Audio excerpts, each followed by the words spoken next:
22 अप्रैल 2025 कश्मीर के पहलगाम की शांत वादियां उस दिन अचानक गोलियों की आवाज से दहल उठी। हवा में खुली ठंडक को नफरत की आग ने चीर दिया। मासूम लोगों से उनका नाम, उनका धर्म पूछा गया और फिर उन्हें बेरहमी से मौत के घाट उतार दिया गया। 26 जिंदगियां जो कुछ पल पहले तक अपने सपनों में जी रही थीं, अचानक खामोश हो गई। उस दिन सिर्फ लोग नहीं मरे थे, इंसानियत जख्मी हुई थी, भरोसा टूटा था और पूरे देश का दिल रो पड़ा था। लेकिन उसी दर्द, उसी आक्रोश और उसी आंसुओं के बीच जन्म हुआ एक संकल्प का, एक ऐसे जवाब का जो सिर्फ बदला नहीं बल्कि न्याय था। उस संकल्प का नाम था ऑपरेशन सिंदूर।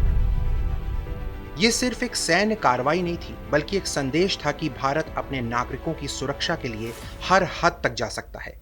6 और 7 मई की रात भारतीय सशस्त्र बलों ने सटीक और सुनियोजित तरीके से पाकिस्तान और पीओके में मौजूद 9 बड़े आतंकी ठिकानों को निशाना बनाया, जिसमें 100 से अधिक आतंकी मारे गए।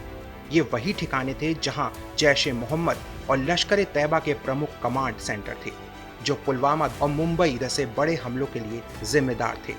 इस पूरे अभियान की सबसे बड़ी विशेषता इसकी सटीकता और संयमित रणनीति रही।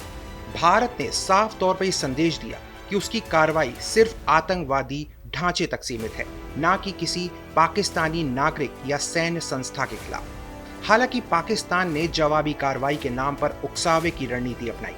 ड्रोन और मिसाइल हमलों के माध्यम से धार्मिक स्थलों और नागरिक इलाकों को निशाना बनाया गया, लेकिन भारत की सशस्त्र वायु रक्षा प्रणाली ने हर खतरे को सफलतापूर्वक बेअसर कर दिया। सिर्फ इतना ही नहीं, भारत ने पाकिस्तान के 11 एयरबेस और सैन्य ठिकानों को निष्क्रिय कर दिया, जिससे उसकी सैन्य क्षमता को बड़ा झटका लगा। जमीन, आसमान और समुद्र तीनों मोर्चों पर संचालित यह अभियान भारतीय सशस्त्र बल की 3 सेनाओं, थल, वायु और नौसेना के बेहतरीन तालमेल और संयुक्त क्षमता का सशक्त उदाहरण बना। आपको बता दें, ऑपरेशन सिंदूर के दौरान भारत के स्वदेशी हथियारों ने न केवल अहम बल्कि निर्णायक भूमिका निभाई।